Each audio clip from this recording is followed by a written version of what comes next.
All right, good afternoon. It's 12:02, and we already have like a settled crowd. Normally it takes like 10 or 15 more minutes to get everybody relaxed and in. Welcome once again to the SETI Colloquium Series and SETI Talks, which, as our loyal followers know, are not only available here live every Tuesday at noon, but also on YouTube videos. So we hope you'll partake not only of this and future lectures, but also go back and look at the rich history of now over 300 of these lectures that are archived on YouTube and available for you to peruse. And quite a library and quite a wonderful series of speakers and topics. We have a very special guest today, Pete Worden from the Breakthrough Prize Foundation. Before I introduce Pete more formally, I'd also like to recognize and thank again Leonard Tramiel, who's really one of the key leading sponsors of the Colloquium series. So thanks to Leonard's generosity, we're able to continue putting this on here at Microsoft, and we very much appreciate his support. So thank you again, Leonard. So a brief word from our sponsors being the SETI Institute. I want to tell you all something very exciting. You know, we've talked about the coveted mug that our speakers get that are sometimes appear on eBay with $1 million price tag. In addition to that, we have something new that you'll see on our website if you visit our website or follow us on social media. We have a wonderful new T-shirt, which is also available as a hoodie, and both in men's and women's style. It's called the SETI Worlds Tour, no accident on the plural, T-shirt. It's kind of modeled after the rock band T-shirts where they talk about going to Sydney and London and Paris. Well, we visit places a little further afield than that in the work and research that we do. So the SETI Worlds Tour 2015 T-shirt has a wonderful graphic designed by an illustrator who's done a lot of work for the Institute and also for NASA, including the wonderful illustration of 51 Eridani B, or Eridani 51b, exoplanet. Her name is Danielle Fustelar, and she's done a wonderful graphic for the T-shirt. And on the back are some of the more interesting areas of research and worlds that we visited, kind of listed in Worlds Tour fashion. So if you're very interested in taking a look, please visit our website. It's a very reasonable price, and half the proceeds go to the benefit of the Institute and continue to support the work we do. So it's a lot of fun, and you can show your SETI pride. So with that commercial out of the way, let me introduce Dr. Pete Worden, who is the chairman of the Breakthrough Prize Foundation. And many of you will have heard probably of the Breakthrough Prize Foundation, and in particular the rather dramatic announcement back in I guess it was June or July, from Yuri Milner, who has been funding, or one of the key principal funders of the Breakthrough Prize Foundation, an initiative putting $100 million to work for SETI undertakings. But there are other missions and areas of interest of the Breakthrough Prize Foundation, as you can see here, from general relativity to the search for life in the universe. So the charter of the foundation is quite extensive, and Pete will tell us more about that. Pete has a BS in physics and astronomy from the University of Michigan in Ann Arbor, PhD in astronomy from the University of Arizona, and he continued studies at the Squadron Officers School and the Maxwell Air Force Base, and the National War College in Washington, D.C., and the Maxwell School of Citizenship and Public Affairs at Syracuse University. Career-wise, Pete was first commissioned as a second lieutenant in the U.S. Air Force in 1971 and retired from active duty as a brigadier general in 2004. During that time, he carried out a long string of assignments in the Air Force related to strategic defense, to the Air Force Space Command, and then starting in 2006, he became the director of NASA Ames Research, right here next door, until 2015, when he took up the leadership role in his position as chairman of the Breakthrough Prize Foundation.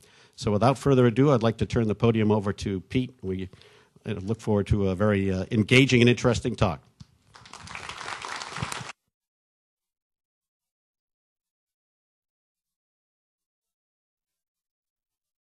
Everybody hear me all right? Well, it's with some trepidation I talk to this group because most of you know more about what I'm going to talk about than me. But I was no stranger to that when I was the director at NASA Ames. In fact, I see a number of my NASA Ames colleagues here And I want to remind you, I'm still not allowed to talk to you until the 1st of April, after which time I'll be happy to talk to everybody and even buy some drinks. So that's, when I was the director, that was the only way I could talk to anybody. They'd come to the director's office and get a glass of wine. But just by a little bit of background, as Bill noted, I came to Silicon Valley here almost 10 years ago and spent 9 years as the director of NASA Ames. Now, one of the things that I long believed is that and as an astronomer, is that we should make more use in space and space studies of high net worth individuals that have a huge interest in space and science. And I found that if you stay in a job long enough, sooner or later you get invited to A-list parties, usually when other people said no. But over the last few years, I got to meet a variety of the financial leadership here in Silicon Valley. The interesting thing, and a lot of them will point out, is that about $1.5 trillion has been made on high-tech stuff, a lot of it here, over the last decade, all of it based on scientific discovery. And we've seen a lot of these individuals begin to try to themselves support it. And about 5 years ago, Yuri Milner, who was mentioned here as our principal sponsor, was looking at a list of what the public thinks is the most famous people on Earth. And he noted that in the top 100 most popular people, there aren't any scientists. And in fact, in the 50 best-known people, there's only one scientist, living scientist, it's Stephen Hawking. So he and a number of his colleagues that included Mark Zuckerberg and Sergey Brin and Wojcicki and Jack Ma from China founded the Breakthrough Prize. And there's an annual celebration, which is pretty cool, that for the last 3 years has been held over in the Hangar 1, now Google Hangar 1, we give out $3 million prizes, and there's a lot of cool movie stars. During these things, I began to talk to some of these folks, particularly Yuri, who I might add is a physicist himself. He was studying a PhD in theoretical physics at Moscow State University when the Soviet Union crumbled. And I discovered an abiding interest on their part in the topic of life in the universe. So early this last year, Yuri indicated to me he wanted to make a major initiative in this area, and I felt this is a really cool opportunity. Plus, I think NASA had enough of Pete Worden. I love NASA, by the way. So even though I've made critical comments, it's the coolest agency in the world. But that doesn't mean that there isn't a role for private sector. So I'm going to talk a little bit about our initiatives today. I'm going to talk about both the initiatives we've announced and some other general topics that we're interested in. And so we really want to engage with the scientific community on these other topics. So the things I say may or may not be stuff that we're going to do, but certainly things we want to discuss. Now, let's see. This should just go forward. This is a particularly important year. This is the 100th anniversary of Einstein's general relativity paper. And I want to mention this because I think that general relativity really has two implications.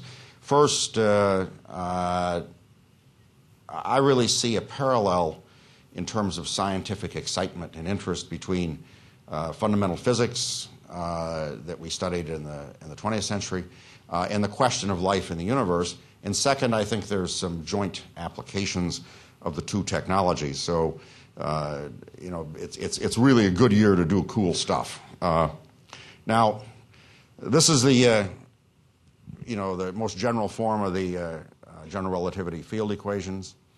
I put it up not because I'm going to explain it, because I have to confess that when I was a graduate student, I took a general relativity course. After the first 5 or 6 lectures, I said, this is way too hard for an observational astronomer, and dropped it. So don't ask me about general relativity. I just know it's cool. However, as an observational astronomer, I want to note that there's this picture, and of course, Professor Einstein is there on the left. But on the right is an astronomer. This is Sir Arthur Eddington, that in the early 20th century, probably, clearly one of the most famous astronomers of all time, and in the UK, one of the most well-known astronomers. He and Einstein had an idea how to validate Einstein's theory that, among other things, predicts that starlight will be bent when passing by a high-gravity object. And there was a prediction that perhaps during an eclipse they could observe the positions of a star near the sun that would change slightly. And indeed, Eddington mounted an eclipse expedition. This is some of the equipment. There were two sites that they had, one in Africa and one in South America. And it was a spectacularly successful mission.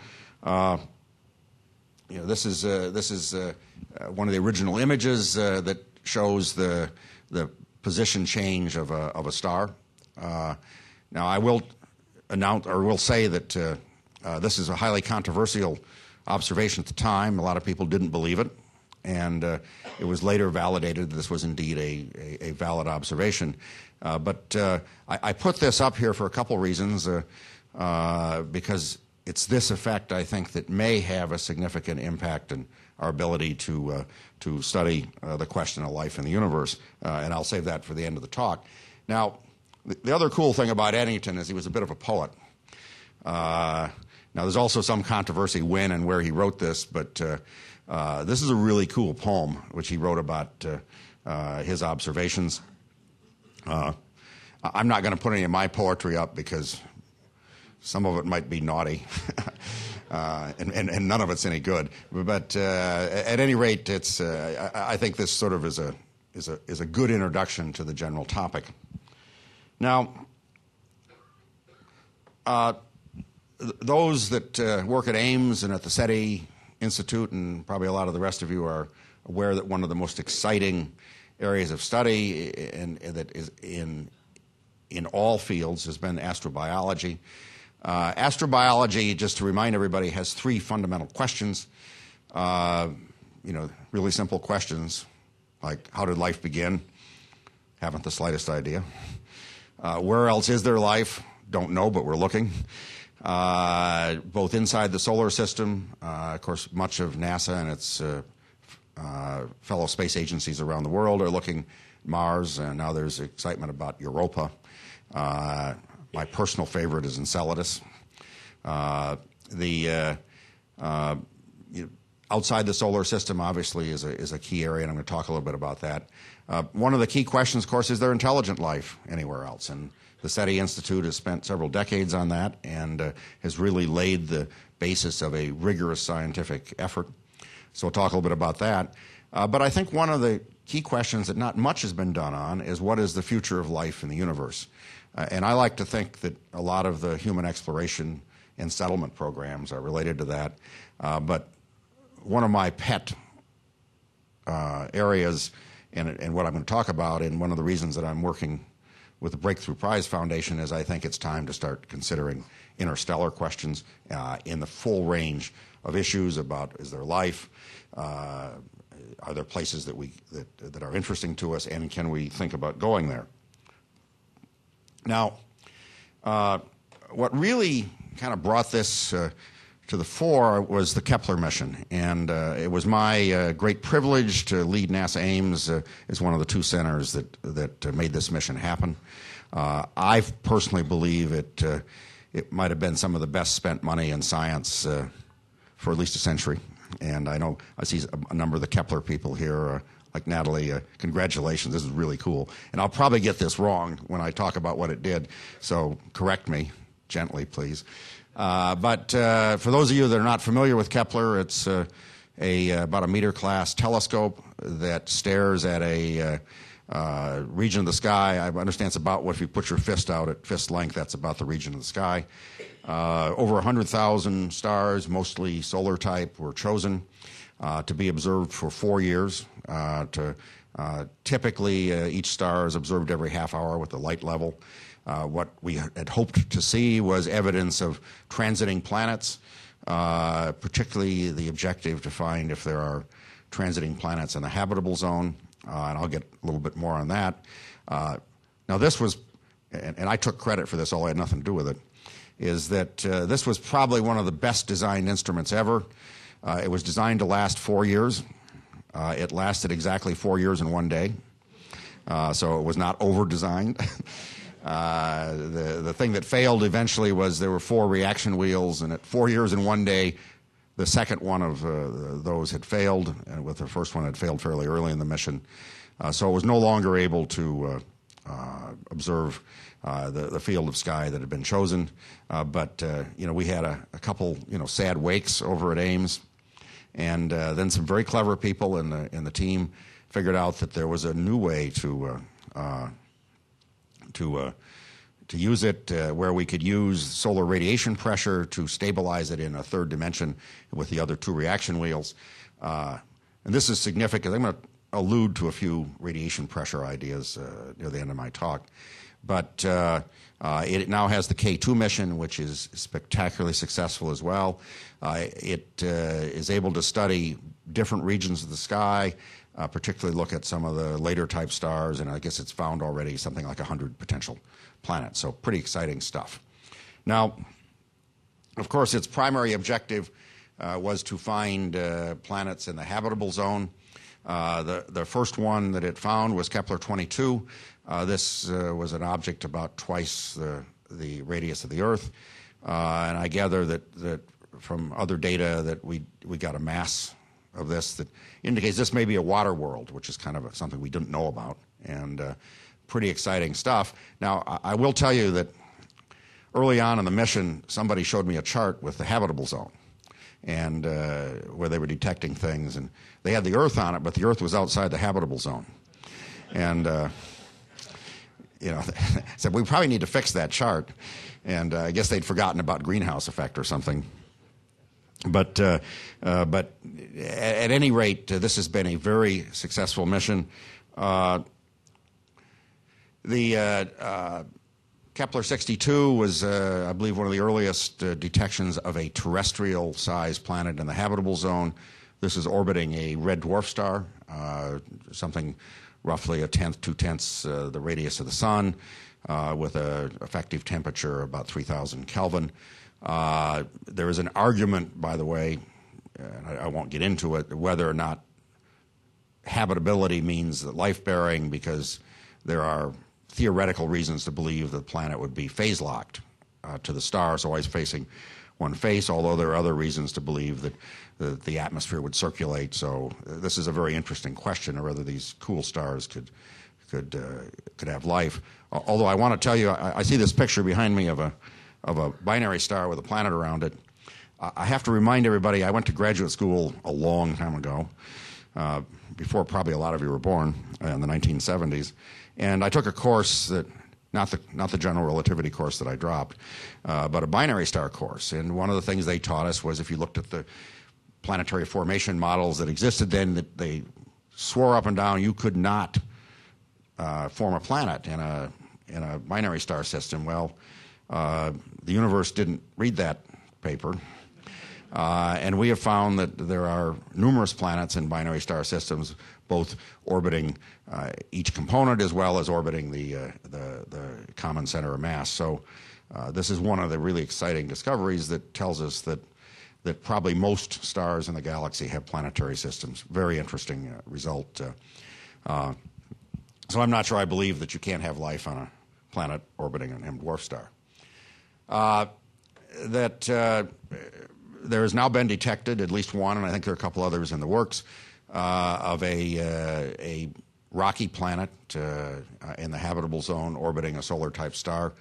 Kepler 452 is probably the best example that I know of. So this is really exciting, and kind of the end result of this is that, as I said, most stars have planetary systems, and maybe a quarter or so seem to have a Earth-sized planet in the habitable zone. Now, what we take away from this is that if the Earth is a good example of the universe, which there's no reason to believe it isn't, that life should be very, very common. I remember talking to Frank Drake here a few weeks ago, And he was asked early on to estimate how many terrestrial-sized planets in the habitable zone, and he thought, he was criticized. He said, well, maybe 1 in 1,000. And he said, oh no, that's way too overestimate. So now it's like maybe 1 in 4. So a very exciting set of results. Now, this is my interest. This is nearby space, in my opinion. These are the nearest 50 stars or so. I think that now is the time to focus on our nearby neighborhood. And a lot of what I'm going to talk about is these nearest stars, and is there life-bearing planets there? Is there potentially intelligence in any of them? And maybe lastly, can we think about sending probes this century? The statement that we made at the beginning of when we announced the breakthrough initiatives was that this, as the last century was the century where we studied the solar system, this is the century that we really need to advance into our study of our local neighborhood and the galaxy as a whole. So this is what I'm all about. Now, what you really want to do, if we're really lucky, is find a pale blue dot around one of the nearest stars. And to do that, we probably need to image it, and we probably need to get a spectrum. It is generally assumed, and this may be right or wrong, that a life-bearing planet would signal its presence with a spectrum that shows two things. One is a liquid, probably water. The other one is a non-equilibrium gas, probably oxygen, but not necessarily, that would indicate that there is some process, biological or biological-like process, that was sustaining this non-equilibrium gas. So this is, in my opinion, the big challenge in the next few decades. I'll tell you that our foundation is interested in this. We have not yet decided whether to do anything in it, but I'm just going to kind of run through some of the considerations here of what might be done. Now, this is a chart. I think I saw Russ Belikov. I think you put this chart together, so I'm probably going to screw this up. So,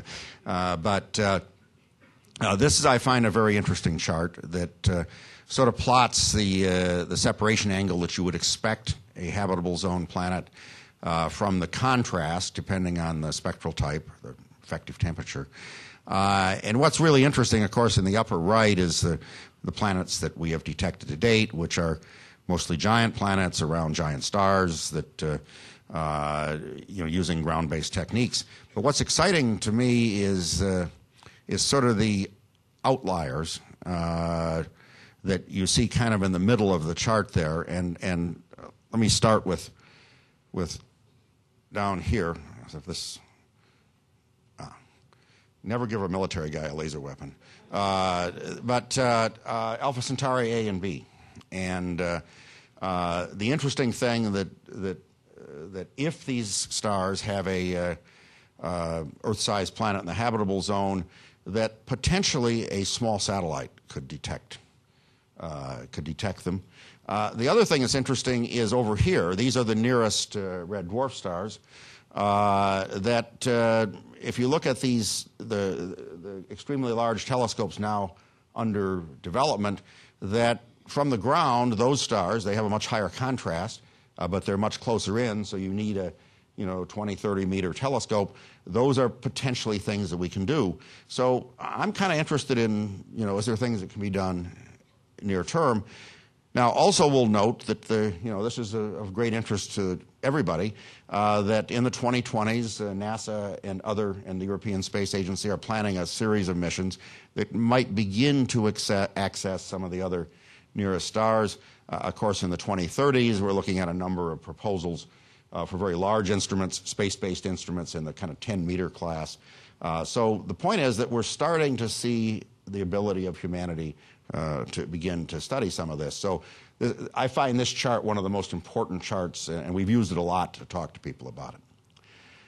Now, I have a particular affection for this system, the Alpha Centauri system, largely because I don't get to see it very often. It's only really accessible from the southern hemisphere.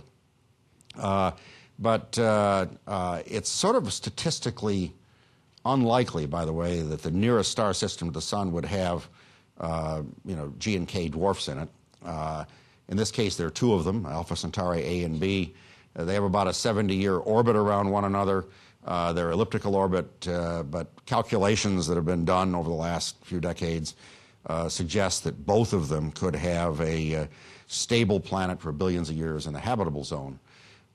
Indeed, there have been some arguable detections around Alpha Centauri B of a planet using radial velocity, where you measure the reflex motion on the star. So this is kind of interesting. And by the way, the calculations that people make, and again, I should caution people about calculations, is that this star system is slightly older than the sun, maybe 5 billion years plus. So, if our solar system is any evidence that we might really expect to find planetary systems with evolved planets that could have had life. I also want to note Proxima Centauri is actually the closest star to the sun. It may or may not be part of the Alpha Centauri A and B system. There's still some argument about whether it's gravitationally attached. But it's one of the nearest red dwarfs. Again, it is the nearest red dwarf, and it's potentially accessible to some of these ground-based systems. So a lot of thinking, I believe, is appropriate on just this system. Indeed, this is a proposal that a number of folks at Ames put together and sent to NASA headquarters. It was not selected. Another reason I really love NASA headquarters. But I put this up because this was about a 30-centimeter class telescope that does seem to have the potential of imaging potential habitable zone planets around Alpha Centauri A and B. Now, another thing to take away from this is that we don't know there's planets there, so it's sort of a high-risk, high-payoff mission. This is why such missions might be appropriate for private sector funding. Now, I also put up the European Extremely Large Telescope, which I point out was originally going to be the Overwhelmingly Large Telescope, and sort of got downsized. They're not going to put it next to the pyramids, although that would be a cool place to put it. A little bit, low transmission there.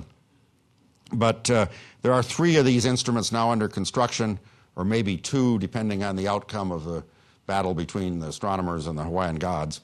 But these, at least 2 of these, and hopefully all 3 will be built in the next decade. And so the possibility of looking at some of these nearby stars from the ground is also very exciting. So I think we're kind of on the verge of really beginning to answer the question, is there a life-bearing planet around one of the nearest stars? And then eventually, if we really want a good statistical sample, something in the 10-meter, several billion-dollar class is needed. Given the current funding situation for NASA and ESA and the JAXA and the Russian Space Agency and Chinese Space Agency and so on, which I can now mention because I don't work for the government anymore, that you're looking at the 2030s maybe at the earliest. So another question is, can these things be accelerated? Well, let me now turn to, probably the primary reason that a lot of you came here is the question about the search for intelligent life. And again, it was with some trepidation I address an audience with a lot of SETI people because you folks have been doing that for a long time, and I see some of the key people here that have done the work. So if I goof up your work, please tell me privately. Now, one of the most interesting questions is the Fermi Paradox. And I probably won't state this right, but in essence, Fermi postulated, and I think it was in the early 1950s, that, as I said, the sun is sort of a middle-aged star, 4.5 billion years or so. I mean, the universe is 12, 14 billion years old. There should have been a lot older stars. If life is everywhere, some of these stars should have evolved life and intelligent life a long time ago. Also, as I will talk about later, it's not that unreasonable to consider going to some of these things with technology. So life should have not only developed, intelligent life developed, and then begun to spread across the galaxy. So the question is, where is everybody? Now, there's a couple answers. One is life may be extremely rare, or even only on Earth. The other one is that intelligence is not a survival characteristic. I mean, a lot of people could say that we're a good example of it not being a very long-term survival. Another thing is maybe they evolved and aren't really interested in communicating. So there's a lot of different possibilities here. So Frank Drake really deserves a lot of credit of being the first modern scientist to really apply scientific methods to the SETI search. He began in the 1960s using the Green Bank radio telescope to search for life or intelligent signals. And he developed this very famous equation, which is called the Drake equation. Now, there's a couple interesting things about it, is that, actually much of NASA's work and its colleagues' work has been to march down this. So we now, these numbers are actually much larger than we thought. But the other key thing is that these are the parameters that are hard to get. But if any of those are zero, then the whole equation comes to zero. So one of, I think, our objectives now is to start to look at this set of questions. So we announced Breakthrough Listen, and I'll note that SETI is a very hard thing to sell to the government because it's a high-risk, high-payoff thing, and much of the work has been supported by the private sector. So in London, Yuri, along with Stephen Hawking, announced the Breakthrough Listen program, where he committed $100 million in 10 years to mount a comprehensive SETI search. And it was kind of interesting. This group of people and a few others that included Lord Martin Rees, the British Astronomer Royal, were asked by Yuri when we started, what do you think the probability of finding an intelligent signal in 10 years was? And the most optimistic number was like 2%.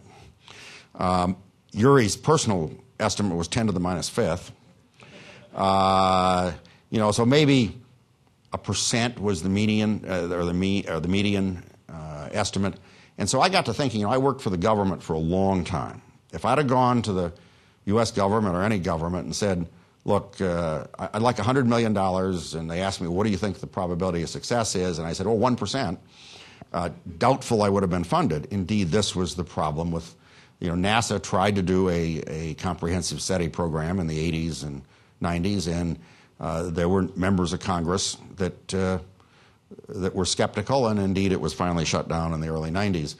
So this is really a good example of a private sector funded high-risk, high-payoff effort. Now, SETI has a long history. All of these sort of experts over a century ago, Marconi, Edison, and Tesla, had postulated various ideas. Indeed, they actually got the U.S. government to act. I think this was Tesla that suggested this, was that if you were going to hear a radio signal from Mars, the best time to look was at the closest approach to Mars. So in 1924, the U.S. Navy, first of all, it asked all of its transmitters to turn off for a while, and then they searched for a radio signal. Needless to say, none was discovered, but there is a long history of good technical searches for this. Now, since then, the Navy had some less impressive press.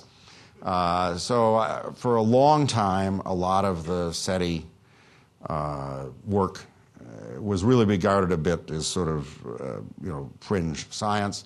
But I really want to give Frank Drake credit. He's indeed one of our advisors. To begin to put some real scientific rigor into this question. And this has gone on for a long time. But I also put this picture up for a couple points. The guy in the middle is Yuri Amon.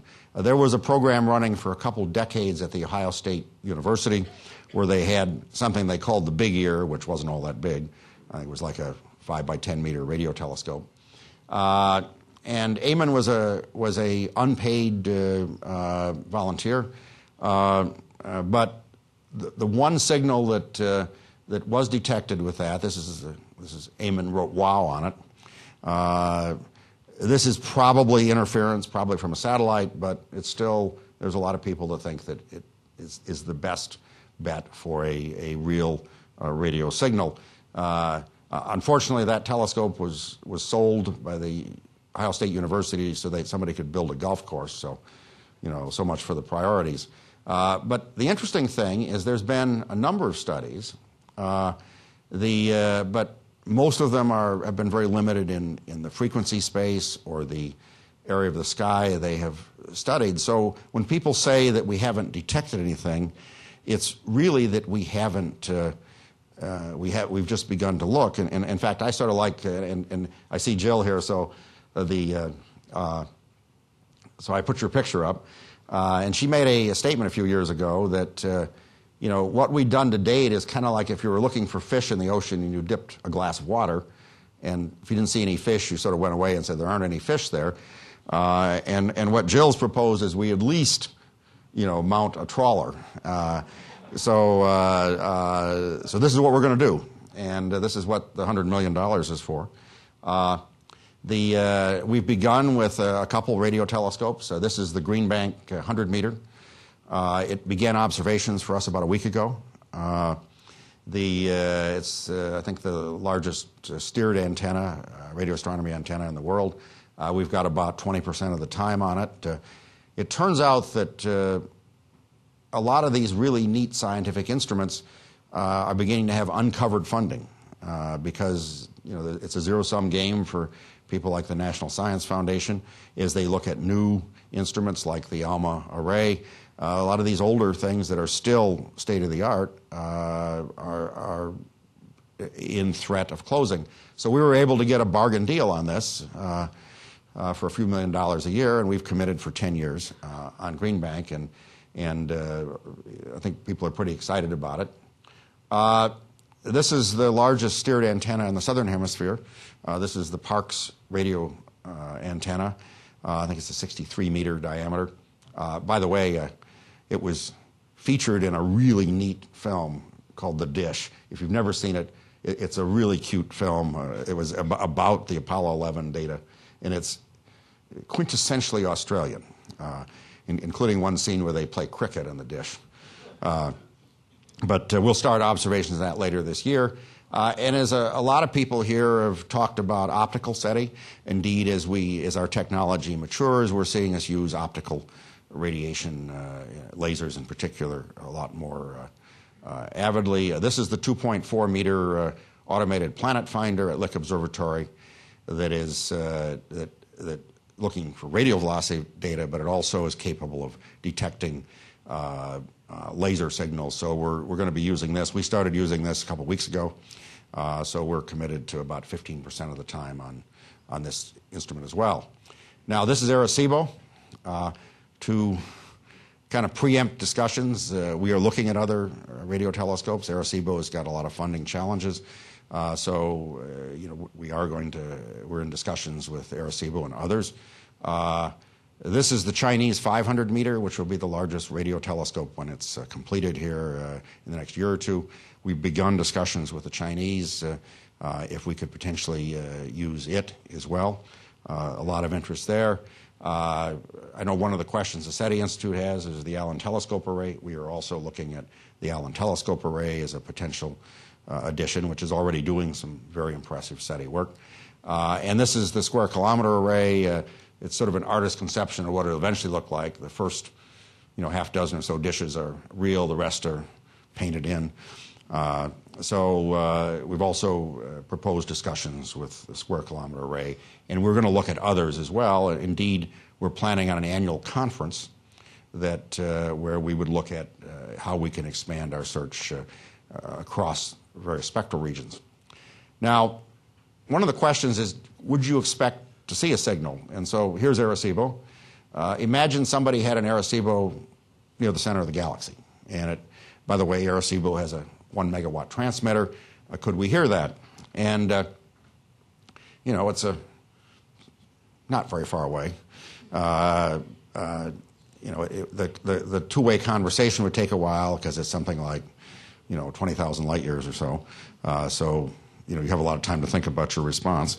But it turns out with the systems we have and the ability to do the analysis that we have, which is a much broader spectral region with finer spectral resolution, but particularly kind of Silicon Valley data handling methods, we think we could easily hear a transmitter at the center of the galaxy.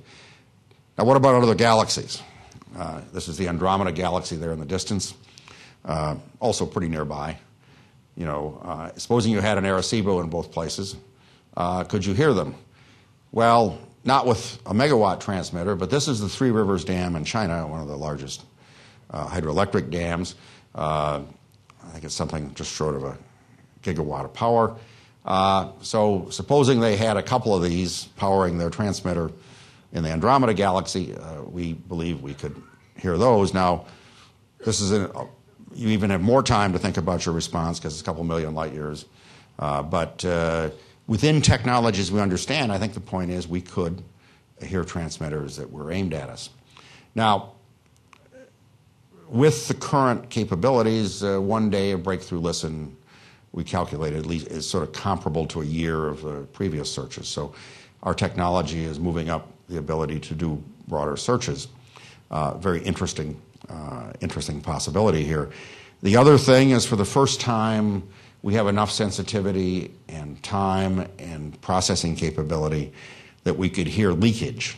This is if you had a nearby civilization, much like ours, that had things like air traffic radars and so on, that we now have the ability on some of the nearest stars to begin to detect that. So we're just now getting into the ability for those detections.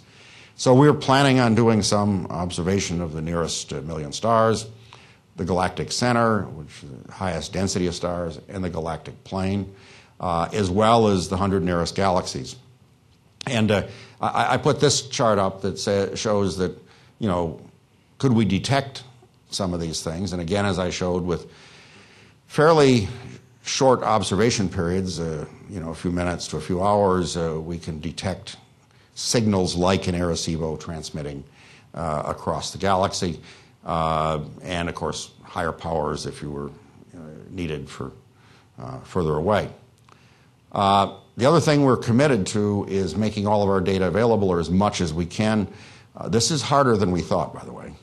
And you know, we're here at Microsoft, so we'd love to talk with Microsoft or anybody else. We've told Google that, and IBM. I understand that SETI Institute's already talking to IBM. So this may be the way we're really going to find signals. And I want to mention here that one of the more interesting topics or suggestions came from an unlikely source, Edward Snowden. About a month after we made our announcement, Neil deGrasse Tyson did some sort of Sean Penn kind of connection with Snowden. And he asked him about this problem, and Snowden said, well, you should assume they're going to encrypt their signal, which they would. And so one of the things is, by having a lot of people that maybe understand encryption, maybe we'll transmit some of this data for Snowden to get. And that in fact you're seeing just normal signals are encrypted for noise repression. So we hope that a lot of the public, in public interest, will be able to look at this. Of course, SETI at Home has been going for quite a while. We've begun to put some of our data on SETI at Home, and if you calculate the net power of SETI at Home, where there's about 6 million people that have downloaded the screensaver, it's comparable to some of the world's largest supercomputers, so impressive capability. Now, I put this up because this is an example of non-official astronomers. This is Kepler data on one of the Kepler stars that was not looked at for planets. Tabitha Boyarzuk, a postdoc at Yale, has sort of been working with a group called Planet Hunters, and they detected this really interesting object. It has some very, very deep eclipses. They're sort of funny-shaped eclipses.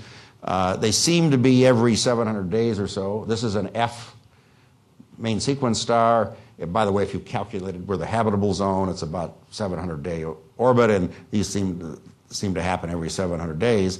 But this is an example of where this was kind of ignored because it clearly wasn't a planet.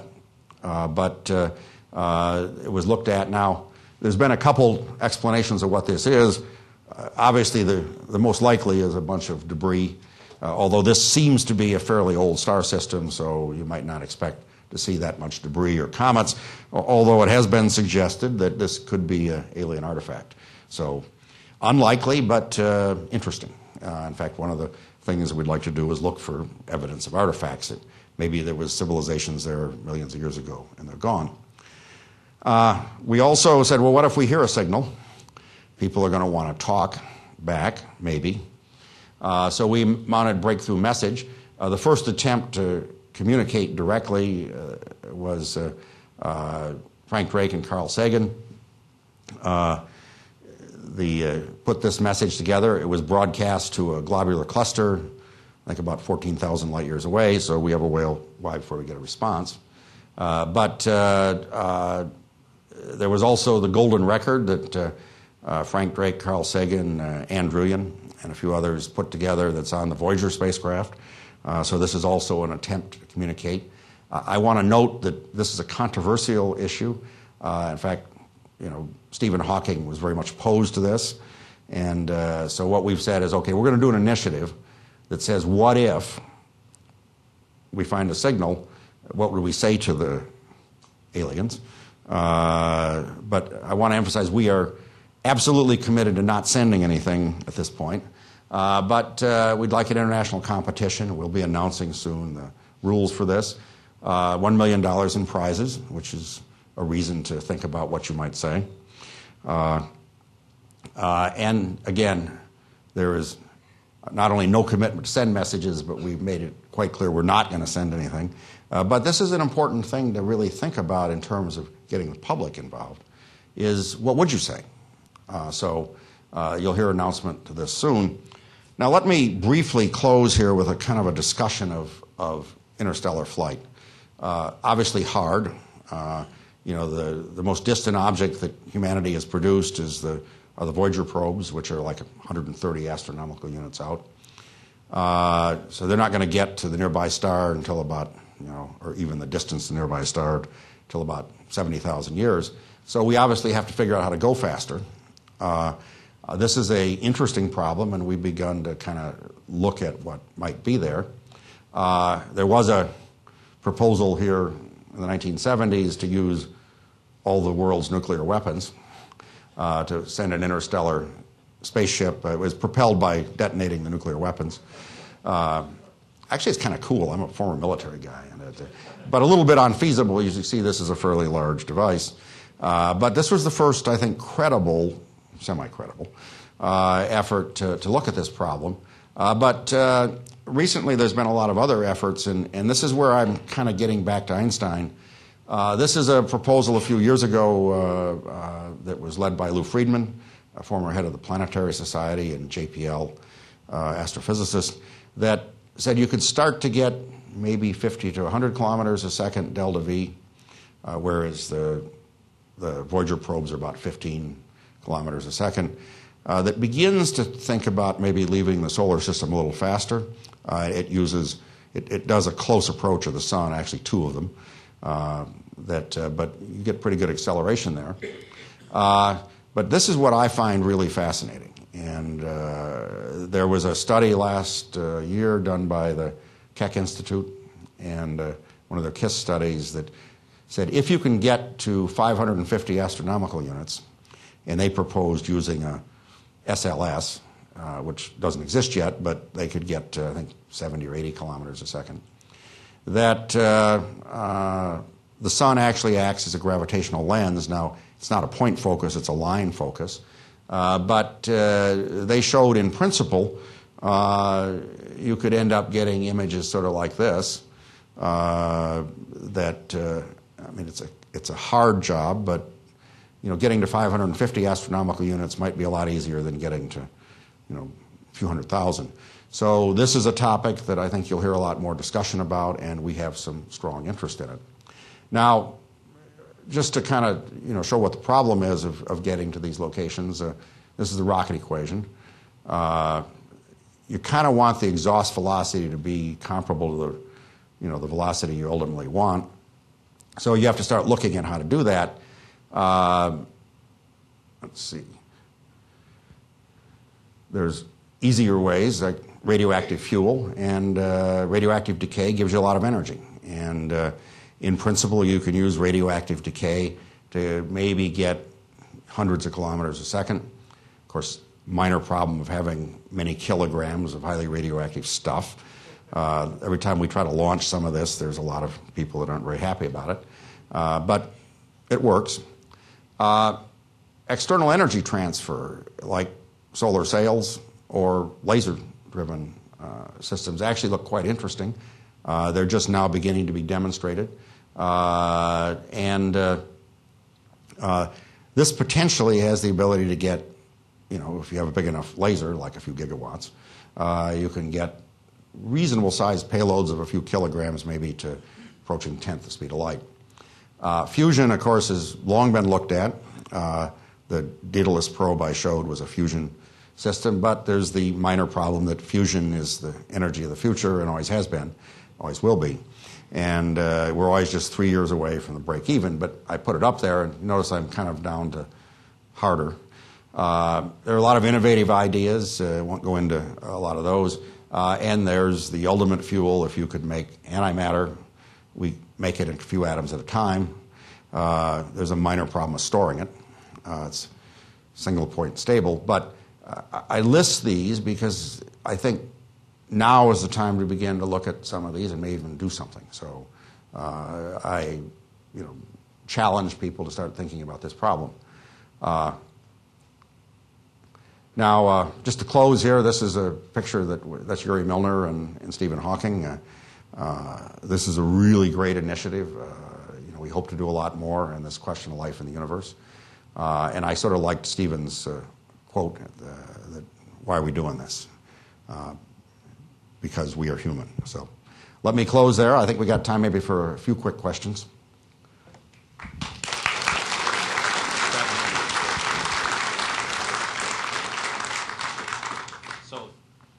Get this one working. Okay. Thanks. That was very enlightening. I think we learned a few interesting things here. One is Pete's foray into poetry was short-lived. Yeah. I think another one was that NASA data suggests that the Earth is outside the habitable zone. That was a scary takeaway. But indeed, I think the initiative is compelling. I think it's right in line with what Stephen Hawking said. Yeah, don't tell Donald Trump it's global warming that puts us in the habitable zone. Yeah, right. Exactly. No, we don't want him to know that. In any case, this goes back to my own personal favorite quote, which is from me, which will someday be famous, which is that the most remarkable thing about life may be that it's not so remarkable after all. So this is the quest to find out if that's the case. Anyway, if we have some questions for Dr. Worden.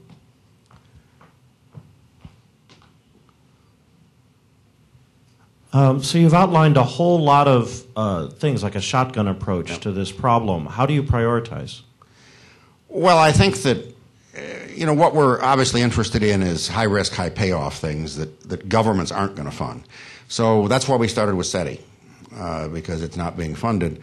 So what we're looking at in these other topics, and there'll be others, and there are others, is an idea or area that looks promising, but would be considered too high risk for public sector to approach it, but is also feasible. We've for SETI, for example, we've constituted a very distinguished advisory group. It's chaired by Martin Rees, and we're going to be doing the same thing in these other areas because we don't want to pursue something just because somebody says it's cool. So you really want some real physicists and other scientists to look at it.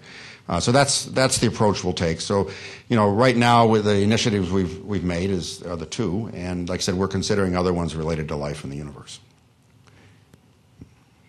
Okay, we have time for more questions. Pete, what's the division of effort between funds for observing, funds for data analysis, and funds for thinking about the nature of interstellar communication and what it would be looking like? Well, right now, we've just begun, and it's the key thing was getting started. So we acquired time on these radio telescopes, and probably half the money is just buying the time that we've spent to date. Another part of it is obviously data analysis. We chose Berkeley to lead this effort. They've had a lot of good ideas on data processing. And one of the key things is they've built correlators, because we can't possibly record all the data we get now. And so data analysis is probably half of it. We are looking at future efforts in various things. We haven't decided yet, but there may be mini grants, other kinds of things we're doing. So it's we're sort of a foundation startup.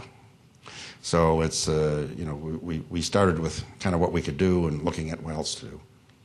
And it'll be probably 6 months or a year before we really define the 10-year program in the SETI problem.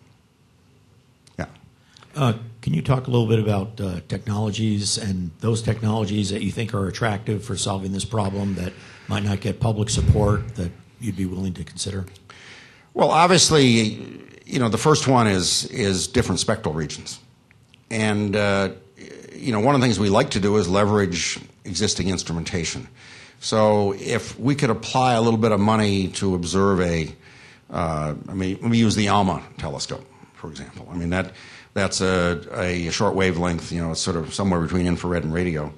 There are ideas that you might be able to use that. But clearly we're not going to go buy time on one of the world's brand new instruments, but maybe funding some people to do some work on it. So that's the kind of area. Another one we're very interested in is this question of artifacts. There are a number of people that have ideas that how would you search for a intelligent made artifact? So those are the kind of things that would not normally be funded by governments or other groups. So we're looking really to that area. The other one, of course, is data processing. And, I mentioned, encryption. Traditionally astronomers don't worry about encrypted data, but there's a huge community of people that do. I'd love to hire the NSA to apply to this problem rather than listening to my phone.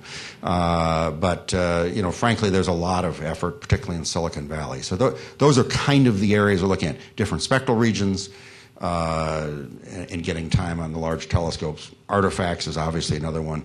And then clever new ways of data processing. And, of course, the other areas I mentioned here is it'll probably take a while, but we have begun to kind of filter through, and I've got some experts assembled on some of these problems to, is there something you can do on exoplanet detection that isn't duplicative and is sort of higher risk? Second, is there something you do in propulsion that actually is promising?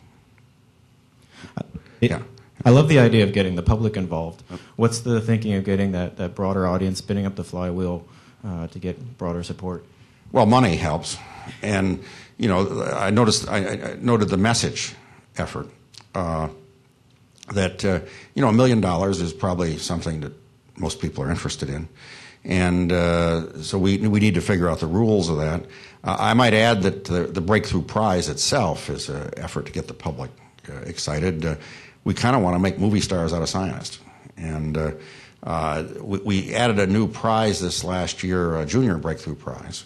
And we asked all the high school kids in the world to make a 10-minute video that showed some principle of science. We had 10,000 entries. A pretty good prize. The winner was a young man from Ohio that talked about some of these topics I'm talking about explaining Einstein's special relativity and talking about space travel.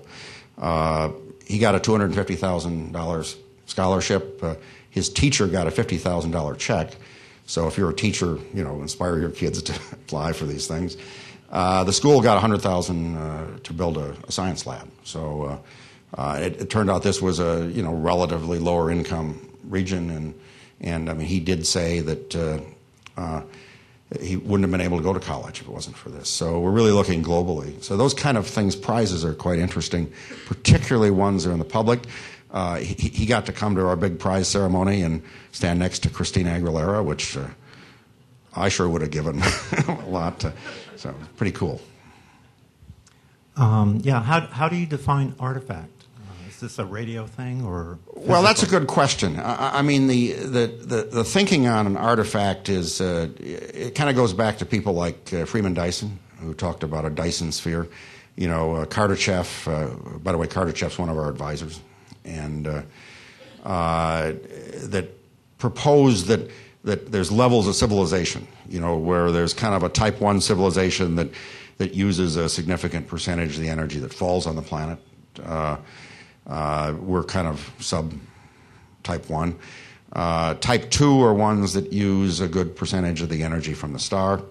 And Type 3 is ones that would use a good percentage of energy from the galaxy. So, if you looked at stars and found some anomaly like Tabby star, particularly an infrared anomaly, I mean, you know, as far as we know, they don't violate physics, so it's energy conservation. If you absorb the energy and use it, it gets re-radiated. So there have been some infrared surveys, but not very many. And so this is an area to really look for even a galaxy that has a funny signal. So that's an area that is sort of high risk. I mean, if you go to propose to the NSF to use one of the world's largest telescopes to look for aliens, it's kind of like, you know, thank you for your proposal. But those are the kind of things that we're considering funding. Yeah. Just to bring it back very local again, what are the chances that the moon appears in a future breakthrough initiative? Well, to date, our focus is on life in the universe.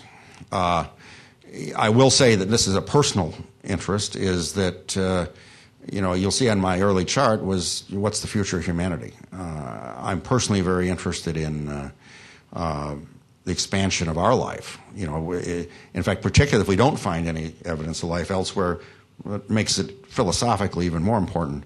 So there's a lot of interest in this. I think that ultimately, I expect that the expansion of humanity into the solar system and beyond is going to be funded as much or more by the private sector. So, you know, this is an area that I'd say right now the Breakthrough Prize Foundation does not have an initiative in this, but we've certainly discussed with our sponsors this topic because it always comes up. So I'm hoping that there'll be more private sector efforts on, you know, the solar system and expanding into it. Pete, you mentioned a 30-centimeter aperture small satellite for imaging planets. How does that work? Well, it has a coronagraph.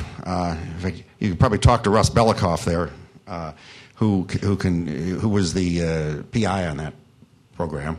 But if you had a terrestrial-sized planet in a habitable zone, Alpha Centauri A or B, it's a huge distance away from the star, like 1 arcsecond, which for, you know, the super resolution is a pretty simple task. If you go through the calculations and you use the coronagraphs that are now being developed, a coronagraph blocks the starlight.